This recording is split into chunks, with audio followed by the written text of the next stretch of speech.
On the night of April 17, 2011, hotel staff in Yazd, Iran, discovered a man slumped lifelessly across his bed.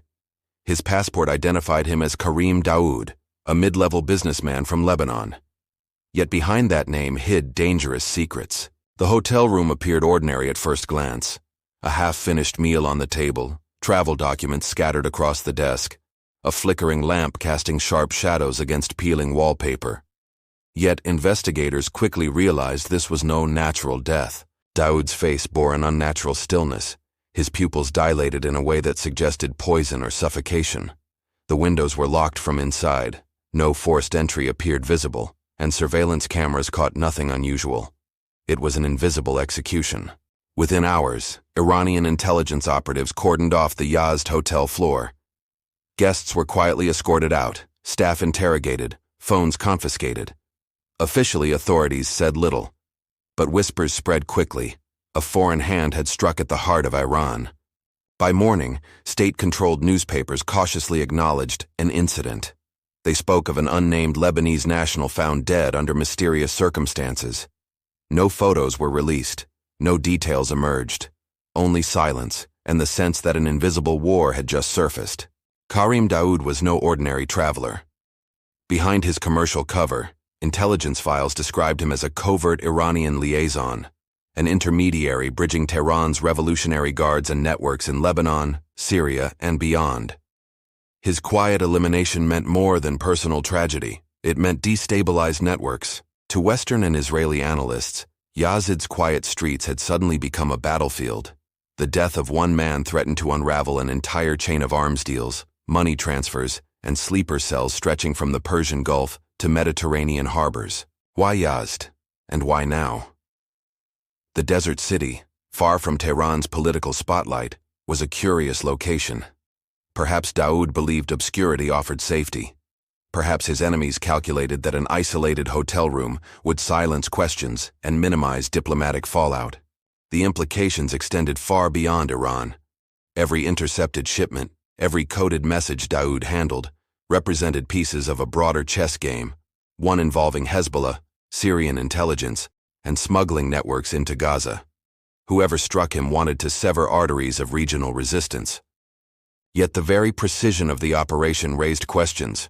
Only an agency with deep penetration, international reach, and surgical capability could orchestrate such an untraceable death. Eyes inevitably turned toward Mossad, the Israeli intelligence service long rumored to hunt such shadows. Who ordered the killing of Karim Daoud in that Yazd hotel room? Was it a message from Jerusalem, a warning across the borderless battlefield of Middle Eastern intelligence wars? Or was it a betrayal from within his own circles? Why was Daoud eliminated at that particular moment, in the spring of 2011, when Iran was tightening its grip on regional allies and the Syrian conflict was simmering toward open fire? What secrets did he carry that made silence imperative? Was the method chemical, mechanical, or psychological? Did he sense the invisible hand moving against him in his final hours? Or did death arrive quietly, a phantom visitor that slipped past locks, guards, and walls to claim its prize? Most importantly, what does the death of one covert operative reveal about the hidden wars shaping global politics? Are nations safer when their enemies disappear, or does each assassination ignite another cycle of vengeance, secrecy, and blood? In Yazd, the official file on Karim Daoud closed with silence. But in the shadows, his death marked only the beginning of a story, an intricate web of espionage, betrayal, and power, a story Mossad intended to finish. Karim Daoud was born in 1972 in the coastal Lebanese city of Tyre, a place scarred by civil war and foreign interventions. His childhood unfolded amidst crumbling buildings, whispered gunfire, and shifting allegiances that carved deep impressions into his formative years. His father, a dock worker with Shiite roots, instilled discipline and quiet loyalty, while his mother carried stories of displaced families and resistance. The household lived modestly, yet the environment pressed Karim toward political awareness earlier than most children. Tyre's narrow streets and crowded markets exposed him to the presence of foreign soldiers and local militias. Young Karim absorbed the language of defiance, graffiti slogans, propaganda leaflets, and the funerals of fighters hailed as martyrs in neighborhood ceremonies. By adolescence, Karim had developed an instinctive suspicion of outsiders. He spoke Arabic fluently, picked up French phrases from local schools, and learned to listen before speaking. Teachers noticed his sharp memory, though his attendance was inconsistent due to conflict. During the 1980s, Israeli incursions and militia clashes turned Tyre into a battleground. Karim grew accustomed to sudden curfews, checkpoints, and disappearances. Unlike many peers, he did not flee abroad. He stayed, internalizing the rhythm of uncertainty as normal life. In his youth, Karim gravitated toward the narratives of resistance. He read underground pamphlets smuggled from Tehran, listened to speeches recorded on cassette tapes, and debated religion and politics in dimly lit tea houses along the waterfront. Ideas became his compass. Though deeply political, Karim also cultivated eccentric personal habits. He carried a small leather-bound notebook everywhere, filling its pages with codes, proverbs, and fragments of poetry. He claimed that hidden meaning lay in every sentence, every coincidence, every silence. Friends described him as quiet, almost austere, yet capable of sudden bursts of warmth. He avoided alcohol, preferred strong black tea, and often vanished from gatherings without explanation. His reserved demeanor concealed the intensity of his inner convictions. Karim believed that identity was forged in resistance. To him, every foreign soldier represented an occupying force, every collaboration a betrayal. Yet he wrapped these hard edges in charisma, persuading others through calm argument rather than fiery rhetoric. Among peers, Karim earned the nickname Al-Samt, meaning the silence. It reflected both his reserved personality and his ability to keep confidences even under immense pressure. Silence, he often said, was the greatest weapon against enemies and informants alike. Within militant circles, he was later referred to as the Bridge for his role in connecting networks across Lebanon, Syria, and Iran.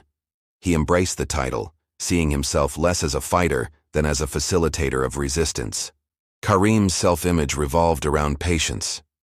He considered himself a listener in a world of loud declarations. He wore simple clothes, avoided cameras, and shunned unnecessary attention. To him, invisibility was not weakness, but strength, an armor against betrayal and surveillance. Karim's first step toward organized politics came in the early 1990s, when he began attending clandestine meetings of Shiite student groups sympathetic to Hezbollah. What began as discussions on theology and resistance soon transformed into covert planning sessions against occupation. By 1994, Karim was assisting with logistics, delivering sealed envelopes, arranging safe houses, and memorizing routes across southern Lebanon. His gift was discretion. Unlike hot-headed peers, he understood that patience and secrecy were the cornerstones of true survival. Iranian envoys traveling through Lebanon took notice of the young man who spoke little but remembered everything. Gradually, he was introduced to intermediaries from Tehran's Revolutionary Guard Corps, who tested his loyalty with small assignments involving money transfers and supplies. The line between political activism and militancy blurred quickly. Karim justified his role as defensive, a continuation of his community's struggle against occupation. Each step deeper into clandestine operations felt, to him, less like radicalization than destiny unfolding. By the late 1990s, Karim Daoud was no longer a simple student activist. He had become a trusted courier, a silent bridge between Beirut and Damascus, preparing for a life that would soon be entangled with espionage, blood, and shadows. By the year 2000, Karim Daoud's activities had expanded beyond messages and envelopes.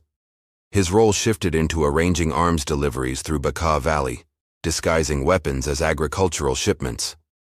Lebanese authorities suspected his name, but lacked proof strong enough for conviction. In 2001, a convoy he supervised was intercepted near Sidon. Though Karim escaped, several associates were arrested with crates of rifles and ammunition traced to Iranian suppliers. It was his first brush with law enforcement, though indirect and illuminating. He learned that networks were fragile, that one careless driver could expose months of planning. Rather than retreat, he hardened. Mistakes, he insisted, should be studied as lessons. A man who feared arrest had already surrendered half. By 2003, Karim faced interrogation in Beirut after being detained at a checkpoint with suspicious documents. His calm silence frustrated officials. Without concrete evidence, they released him after 48 hours. The experience taught him endurance and the value of plausible deniability. These encounters etched a lesson. Survival depended not on force, but on adaptation. Each arrest, each investigation, became another test of patience. Karim learned to cultivate layers of cover identities, each shedding responsibility like a snake discarding skin. In 2005, Karim was arrested in Damascus under suspicion of smuggling sensitive communications equipment. Syrian interrogators accused him of acting as a conduit for Tehran. He endured 3 months of detention, punctuated by harsh questioning, intimidation, and calculated psychological pressure. Later, he claimed torture had been used, though details remained scarce. Whether exaggerated or genuine, the story enhanced his reputation among militants. He emerged thin, pale, but more entrenched in ideology. To his allies, survival proved resilience. To enemies, cunning. The episode deepened his hatred of surveillance states. He concluded that only secrecy and loyalty kept men alive. What others saw as scars, he interpreted as evidence of destiny. Every bruise proof he was meant for greater operations. Following release, Karim integrated further into Hezbollah-linked logistics networks. His capacity for discretion positioned him as an ideal handler of sensitive assignments. By 2006, during Israel's war with Lebanon, he managed movements of supplies through mountain corridors avoided by drones. Iranian handlers increasingly trusted him with financial transfers, channeling millions through informal banking networks known as Hawala. Karim cultivated relationships with black market traders, smugglers, and corrupt port officials. Each handshake deepened his role, binding him to shadows without exit. Whispers suggested he had helped establish a covert offshoot unit specializing in procurement of advanced electronics for missile systems. Though unverified, intelligence reports identified him as critical facilitator, an individual whose loss would paralyze multiple arteries of Iranian foreign operations. Karim reveled in this growing importance. He was no longer simply the bridge. He had become indispensable. Without firing a single shot, he wielded power equal to commanders, yet remained unseen, silent, invisible, a ghost sustaining networks larger than himself. By 2009, his reputation extended into Damascus, Baghdad, and Gaza. Governments began compiling dossiers. The Americans flagged him in treasury documents. Israelis quietly marked him for observation. Karim had entered the arena, where every step invited surveillance, betrayal, or death. As his networks matured, Karim authorized operations that crossed into bloodshed. In 2010, 2 foreign contractors were kidnapped near Baalbek. Though never proven, Lebanese intelligence suggested Karim's associates coordinated the abduction, trading hostages for advanced equipment routed through Europe. Arms shipments grew bolder. Crates hidden within legitimate cargo, refrigerators, steel pipes, agricultural tools, slipped across Mediterranean ports. Karim orchestrated pathways through Turkey and North Africa, ensuring weaponry reached Gaza's militants. Each successful delivery amplified his reputation and deepened regional tensions. Killings followed disputes. Rivals who questioned payments disappeared. In Beirut's southern suburbs, rumors swirled about Karim's men executing defectors with cold efficiency. To sympathizers, these actions proved discipline. To outsiders, they underscored his transformation from courier into hardened operative. The stakes had escalated irreversibly. Karim now navigated an empire of smuggling lines, loyal couriers, and coded communication channels. Every successful operation widened the target painted across his back. Mossad analysts began attaching his name to intercepted transmissions and intercepted financial trails. Karim believed he was untouchable, protected by invisibility. But his enemies studied each detail. Hotel bookings, passport stamps, whispered contacts in airports. The man who prided himself on silence had become a loud signal in Israeli intelligence reports. In January 2010, Karim facilitated a meeting in Damascus between Iranian officers and Hezbollah commanders. Surveillance later revealed his presence, marking him definitively as liaison. Western intelligence noted his arrival on Syrian Airways Flight 513 under forged Cypriot papers. By July 2010, his signature appeared again, traced through money transfers routed via Dubai. Analysts concluded he had perfected the art of layering identities: Karim Daoud, Kamal Dabus, Khaled Daour, each with supporting documents, each discarded once compromised by exposure. In October 2010, Mossad operatives tracked him during a stopover in Amman. Yet he slipped away, sensing danger. He switched hotels mid-stay, abandoned electronic devices, and traveled by bus under assumed names. Each evasion deepened his myth of invulnerability. March 2011 saw his arrival in Iran, where he checked into Yazd's modest Darvaze hotel under his standard alias. Iranian handlers expected routine coordination with local contacts. They never realized his enemies were already inside the walls, watching patiently. That spring, the invisible clock ticked louder. Mossad files marked him as high priority. Surveillance reports highlighted vulnerabilities: isolated travel, reliance on hotels, overconfidence in forged passports. The web around Karim Daoud was tightening strand by strand, toward inevitable collapse. By late 2010, international intelligence agencies were no longer content to merely observe Karim Daoud. His fingerprints lingered across too many operations: smuggling routes into Gaza, financial transfers through Dubai, coordination meetings in Damascus. His name became a fixture in classified reports. The United States Treasury designated him as a key facilitator within Iranian proxy networks. His bank accounts were quietly frozen, assets tracked, aliases compiled. For Washington, Karim represented more than an operative. He symbolized Tehran's shadow extending across borders with impunity. Interpol red notices followed. His forged passports triggered alerts across European and Middle Eastern airports. Officials whispered his name in secure conference rooms. Yet Karim still walked freely, slipping through checkpoints, laughing at bureaucracies powerless against invisible wars. In Tel Aviv, Mossad analysts drew circles around his photograph on briefing slides. The word priority appeared beside it, bold red ink crossing his aliases. To Israel, Karim was no longer just a courier. He was an artery that must be severed. The decision to neutralize him emerged quietly within policy rooms. Killing Karim was not personal, it was arithmetic. His survival meant networks flourished. His death promised disruption. For intelligence services, morality mattered less than the cold efficiency of subtraction. The first documented attempt came in Amman, October 2010. A Mossad surveillance team shadowed him from airport to hotel. Plans for a silent elimination collapsed when Karim switched rooms abruptly, abandoning luggage and electronics, sensing danger like an animal avoiding snares. Weeks later, a car bomb intended for him exploded prematurely outside Damascus. Syrian authorities concealed details, but fragments of reports suggested Karim had been targeted while leaving a safe house. He escaped unharmed, but paranoia carved deeper into his psyche. Another attempt came by poison in Beirut, December 2010. A meal at a restaurant left him violently ill, but he survived. Doctors claimed food poisoning. Karim suspected otherwise, discarding trusted contacts and retreating further into silence and suspicion. Each survival inflated his legend among allies. They whispered that divine providence shielded him, that enemies could not pierce his armor of discretion. Yet Mossad officers saw the pattern differently. Every failure provided fresh data, sharpening blades for the final strike.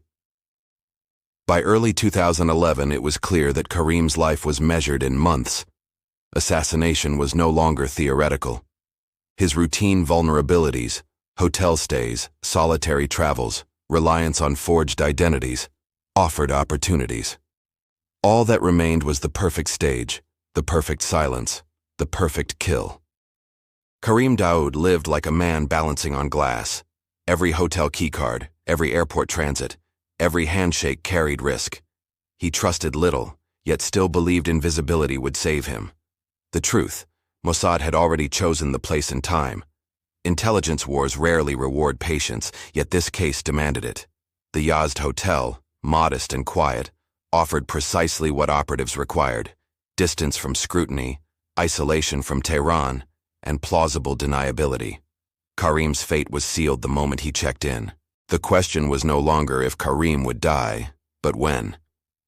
His story had become a ticking clock, each second bringing him closer to an end, scripted not by chance, but by meticulous human calculation hidden in shadows. The Middle East of the early 21st century was a labyrinth of rivalries.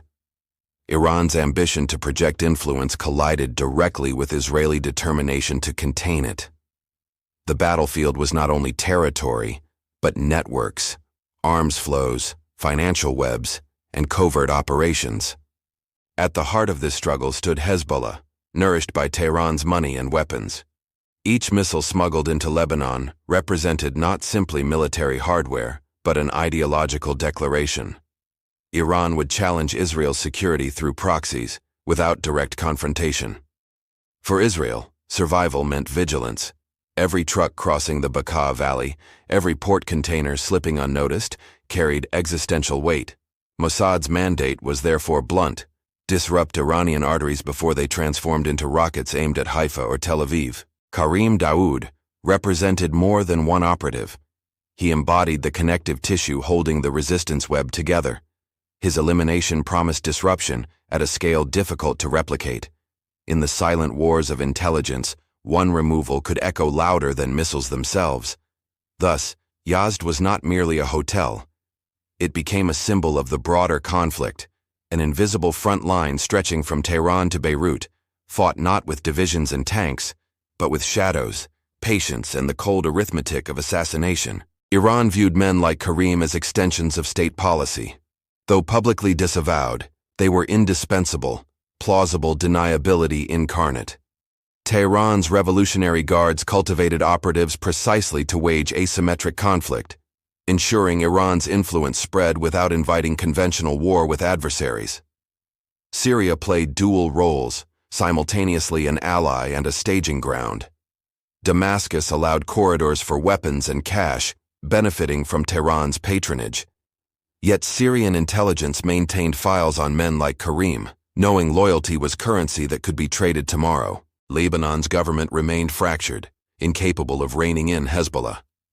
Officials oscillated between tacit tolerance and helpless ignorance, often claiming little knowledge of underground logistics. Karim operated comfortably within this vacuum, exploiting the absence of authority as fertile ground. Western nations, particularly the United States, condemned his activities but struggled with enforcement. Sanctions could freeze assets, yet Karim's networks thrived on cash, hawala systems, and smuggling. Washington labeled him dangerous, but without boots on the ground, real action remained elusive. Israel alone pursued a doctrine of active disruption. For Tel Aviv, allowing Karim to operate was not an option. His elimination represented policy, not vengeance. Where other nations filed reports, Mossad sharpened knives. Where governments hesitated, assassins advanced. Karim Daoud mattered because he was not simply another courier. He had mastered invisibility. Unlike flamboyant warlords or commanders, his anonymity allowed him to survive undetected for years. That discretion made him irreplaceable, an invisible artery connecting Tehran's orders to regional execution. His skill lay in logistics, the least glamorous yet most critical battlefield. Rockets mattered only if delivered. Fighters mattered only if supplied. Karim ensured that the quiet mechanics of war, the fuel, the funds, the circuits, never faltered. He was also a symbol. To allies, he represented endurance against overwhelming odds. To enemies, he embodied the threat of networks too shadowed to eradicate. His death was calculated not for spectacle, but for silent systemic disruption. Moreover, his elimination carried psychological weight. If Mossad could reach him deep inside Iran, then no operative was safe. The message reverberated. Tehran's shield was porous, Hezbollah's arteries vulnerable, and invisible wars could erupt even in supposed sanctuaries. Thus, Karim Daoud's importance transcended personal biography. He was a node, a junction point, a silent bridge holding together resistance infrastructure. And in intelligence warfare, striking the bridge could collapse the entire structure, leaving enemies scrambling in disarray. In early April 2011, two Mossad operatives boarded separate flights bound for Tehran. They traveled under European passports, forged with painstaking detail. Their cover identities were routine: consultants, tourists, businessmen. Behind their calm smiles lay rehearsed precision and concealed intent. One arrived via Frankfurt on Lufthansa Flight 602, the other through Istanbul on Turkish Airlines Flight 874. They entered quietly, avoiding attention. Their luggage contained nothing incriminating, just electronics, books, and clothes. Yet concealed within were tools disguised as ordinary accessories. The journey to Yazd required subtlety.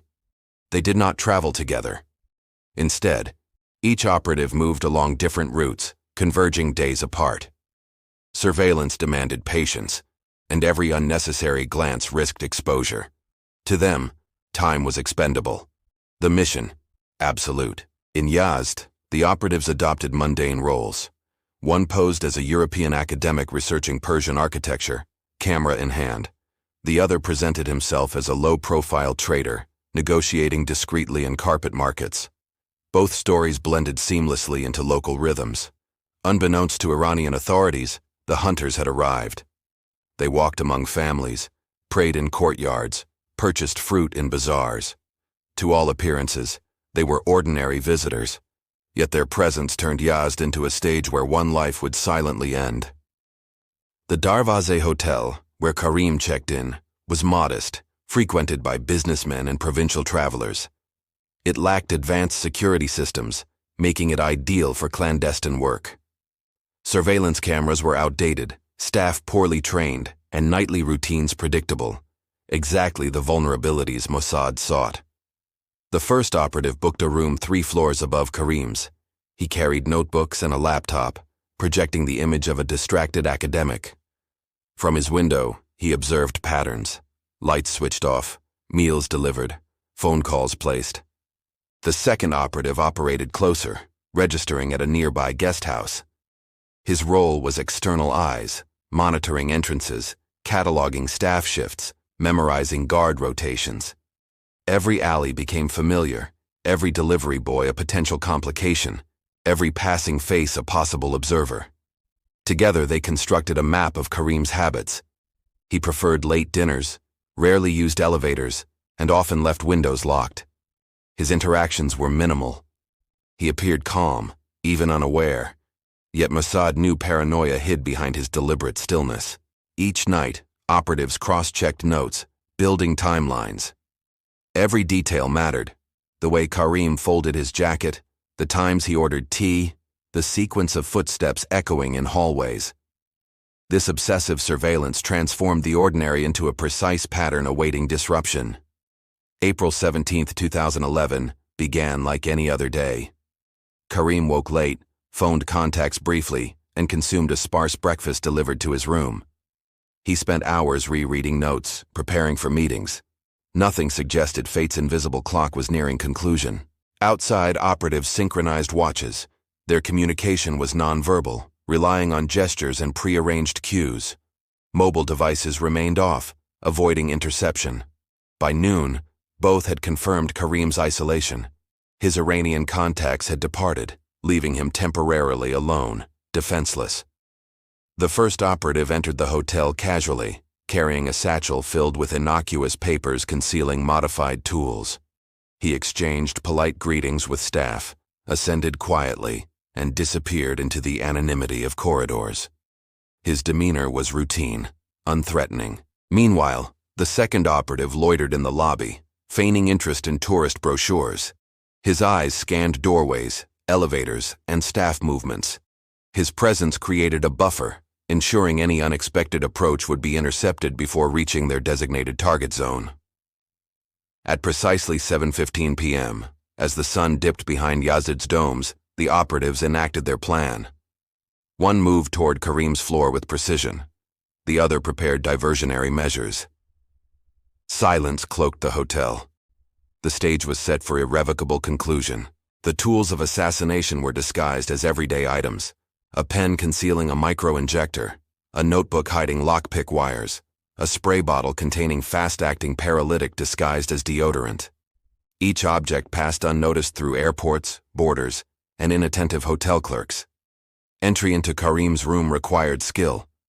The hotel lock, outdated and poorly maintained, yielded within seconds to practiced manipulation. The operative slipped inside, careful not to disturb alignment of furniture or displace dust. Precision was as important as lethality. Karim was seated at his desk reviewing papers. The operative approached silently, releasing a near-invisible mist from the modified spray. The paralytic acted swiftly, immobilizing muscles while leaving few external traces. Karim collapsed, unable to cry out, trapped in silence. Within minutes, his breathing slowed. A microdose ensured death appeared natural, resembling cardiac arrest. The second operative outside remained vigilant, ready to divert attention if noise arose. But silence prevailed. Karim Daoud's life ended without struggle, unseen, unheard. Before leaving, the assassin rearranged minor details. A pen aligned, curtains drawn, ensuring nothing suggested intrusion. The room appeared untouched, the death ordinary. The illusion of natural causes was the final tool, concealing assassination beneath the mask of inevitability. Yet operations never proceed without risk. As the assassin exited Karim's room, a housekeeper approached with linens. For a brief heartbeat, paths converged. The operative smiled casually, muttered thanks in broken Persian, and stepped aside. The moment passed unnoticed. Meanwhile, in the lobby, the second operative observed an off-duty policeman chatting with staff. A sudden question or casual glance could have unraveled everything. Yet luck, or calculation, prevailed. The officer departed, leaving the hunters cloaked in anonymity. For hours afterward, operatives lingered in separate corners of Yazd, ensuring no suspicion arose. The adrenaline of near exposure lingered. Their mission had succeeded, but every shadow, every echo of footsteps reminded them survival demanded constant invisibility. Karim Daoud's death was recorded officially at 9:10 p.m. Hotel staff discovered him motionless, slumped across his bed, papers scattered. Initial appearance suggested exhaustion or sudden illness. His expression was calm, as though sleep had claimed him without warning. Iranian authorities announced natural causes. Doctors cited possible heart failure. No autopsy was immediately ordered. His body was transferred discreetly, accompanied by whispers but no fanfare. Official silence concealed the truth. Mossad's strike had pierced Iranian soil undetected. For the operatives, departure came quietly. One boarded a bus toward Isfahan, the other departed by car to Shiraz. From there, flights carried them outward, erasing footprints. The hunters vanished as invisibly as they had arrived. At 9:10 p.m., a hotel attendant entered Karim's room after repeated unanswered knocks. The sight was unsettling. Karim lay sprawled on the bed, eyes half open, papers scattered. No struggle marked the space. Silence hung like an unfinished sentence. Panic rippled quietly among staff. Management contacted local authorities who arrived discreetly, avoiding spectacle. Karim's Lebanese passport was photographed, belongings catalogued, and witnesses questioned. Officials emphasized calm, yet whispers traveled swiftly through corridors. A foreign guest had died unnaturally. Karim's body was transported to Yazd's provincial hospital for examination. Doctors initially concluded cardiac arrest, citing stress and poor diet. Yet inconsistencies troubled them. His pupils dilated unnaturally, and minor traces of chemical compounds lingered unexplained within respiratory samples. Whispers circulated of poison, though officially suppressed. Tehran instructed pathologists to release sanitized reports, fearing exposure of vulnerability within Iran's borders. The truth was edited, redacted, and classified, while questions persisted among junior doctors who saw anomalies. To the outside world, Karim had died quietly. But behind closed doors, investigators understood an unseen hand had acted. They debated methods: chemical aerosol, micro-injection, suffocation. The exact truth dissolved in silence, leaving only speculation and carefully managed state narratives. Attention soon turned toward hotel surveillance. Footage revealed curious anomalies. Cameras covering Karim's floor flickered mysteriously between 7 and 7:30 p.m., precisely when the assassination likely occurred. Technicians blamed malfunction, yet investigators suspected deliberate tampering. Professional sabotage, not chance. Further analysis uncovered 2 foreigners captured entering the hotel days earlier. Their appearances matched registered guests under European passports. Strikingly, both identities later unraveled. Documents forged so meticulously, they bypassed checkpoints, but ultimately traced back to no genuine individuals. Iranian security services scrambled. The revelation that Mossad operatives could enter, stay, and exit undetected was humiliating. Officials ordered interrogations of staff, airport reviews, and audits of immigration entries. Yet the trail evaporated quickly, leaving only shadows and unanswered questions. The passport scandal ignited broader outrage. European governments denied involvement, distancing themselves from forged identities. Diplomats traded accusations behind closed doors. Publicly, Tehran maintained Karim had died of natural causes. Privately, they confronted a nightmare. Mossad operatives had penetrated Iran's borders again. This scandal revealed more than forgery. It exposed systemic weaknesses, corrupt checkpoints, outdated surveillance, complacent staff. Mossad's success was not merely operational brilliance, it was exploitation of cracks within a system unprepared for invisible wars unfolding in its own hotels. News of Karim's death rippled unevenly across the globe. Lebanese networks reported vaguely on a businessman found dead in Iran. Western outlets speculated cautiously, linking him to Hezbollah and Tehran's clandestine activities. Israeli officials, predictably, remained silent, offering neither confirmation nor denial. Diplomatic corridors buzzed with unease. Tehran quietly accused Israel, yet avoided public escalation. To acknowledge Mossad's success was to admit Iranian vulnerability. Instead, officials insisted on medical explanations, while internally launching counterintelligence sweeps targeting suspected leaks and compromised handlers. In Beirut, Hezbollah mourned privately.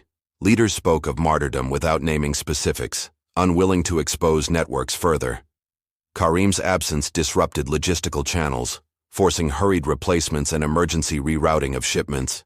His death inflicted not only grief but structural destabilization. Meanwhile, Washington observed carefully. American analysts labeled the assassination a precision strike, proof Mossad could neutralize assets deep within Iran. For policymakers, it reinforced confidence in Israel's capabilities, but also raised concerns of uncontrolled escalation between regional adversaries. Ultimately, global fallout remained contained in whispers and shadows. Public silence masked private turmoil.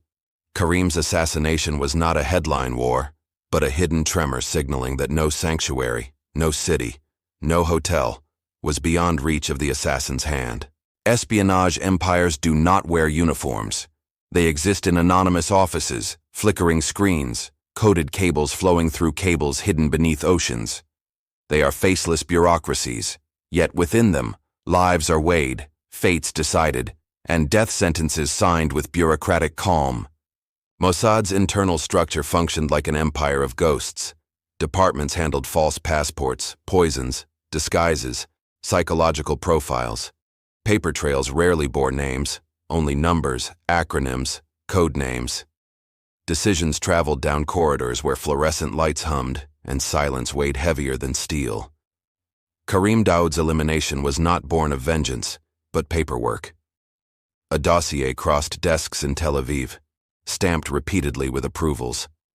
Analysts reduced his life into bullet points, aliases, networks, vulnerabilities. When numbers aligned, bureaucracy decreed termination. This was the chilling paradox: assassination as administration. To operatives, it was action. To analysts, it was calculation. To directors, it was strategy. In the end, death emerged not from passion, but from the machinery of hidden empires. Beneath bureaucracies stood legions, elite units known by cryptic names whispered in briefings. Kaidan, the sharp dagger of Mossad, carried reputations carved in shadows. These operatives were mythic figures, equal parts assassin, psychologist, locksmith, and ghost. Each profile read like folklore. One expert in poisons disguised toxins as perfumes. Another specialized in surveillance, blending into crowds until targets unknowingly revealed themselves. Together they formed archetypes, mythic assassins dressed as tourists, engineers or businessmen, always unseen, always lethal. Karim's hunters belonged to these invisible legions. They were not soldiers, but artisans of silence. Their battlefield was routine itself, hotel corridors, lobbies, stairwells. Their weapons were not bombs, but patience, timing, and flawless illusion. Karim's death was not the first scene staged by Mossad in foreign hotels. History carried echoes of similar strikes. Scientists found lifeless in European apartments, militants poisoned in Damascus, generals collapsing unexpectedly after routine dinners. Each case whispered, never resolved publicly. The 1970s saw operatives stalk Munich terrorists across Europe, striking with guns and hidden bombs. Later decades brought car explosions in Damascus, drones over Sudan, mysterious illnesses afflicting nuclear scientists. Each vignette belonged to the same noir anthology of silent wars. These operations rarely closed with clarity. Instead, they ended in ambiguity. Accidents, illnesses, malfunctions. Officially, nothing was proven. Unofficially, everyone knew. That was Mossad's signature, leaving questions louder than answers, fear greater than evidence, silence heavier than truth. Karim's Yazd operation was another page in this anthology. A death without witnesses, a body without struggle, a narrative deliberately muddled. For Iran, humiliation. For Mossad, triumph. For history, another chilling vignette destined to fade into unresolved shadows. Above legions and dossiers sat decision-makers, flawed, human, powerful. They were not gods, though they played the part. Prime ministers, generals, directors, each signed orders that condemned strangers thousands of miles away. They wielded pens like daggers, cloaked in legitimacy. Karim Daoud's fate was sealed not by operatives but by these unseen arbiters. Behind curtains they manipulated pieces on a global chessboard, sacrificing pawns, protecting kings. Yet even they feared shadows, knowing someday another bureaucracy, another legion, might mark them for erasure too. Karim Daoud's body was flown quietly to Lebanon. His funeral, attended by family and Hezbollah officials, was somber, yet restrained. Speeches praised him as a martyr, though details of his mission were left deliberately vague. Mystery shrouded even his burial. Crowds gathered in Tyre, waving flags, chanting slogans. For them, Karim's death symbolized sacrifice against invisible enemies. Yet behind closed doors, Hezbollah commanders scrambled to fill logistical voids. Networks strained, shipments delayed, channels disrupted. His absence was felt immediately. Over months, Karim's death rippled across the region. Smuggling routes fractured, forcing costly detours. Financial flows slowed, drawing scrutiny. Iranian operatives sought replacements, but none matched Karim's balance of invisibility and trust. Each new courier carried greater risk, fewer guarantees. For Israel, the strike validated doctrine: disruption, not destruction. Killing one man accomplished what airstrikes could not: paralysis through fear and fragmentation. Mossad celebrated quietly, marking Karim's name as another victory in its long campaign of silent eliminations. For Iran, it was humiliation. Yazd, once considered safe, became a reminder of vulnerability. Officials vowed revenge, though years passed without closure.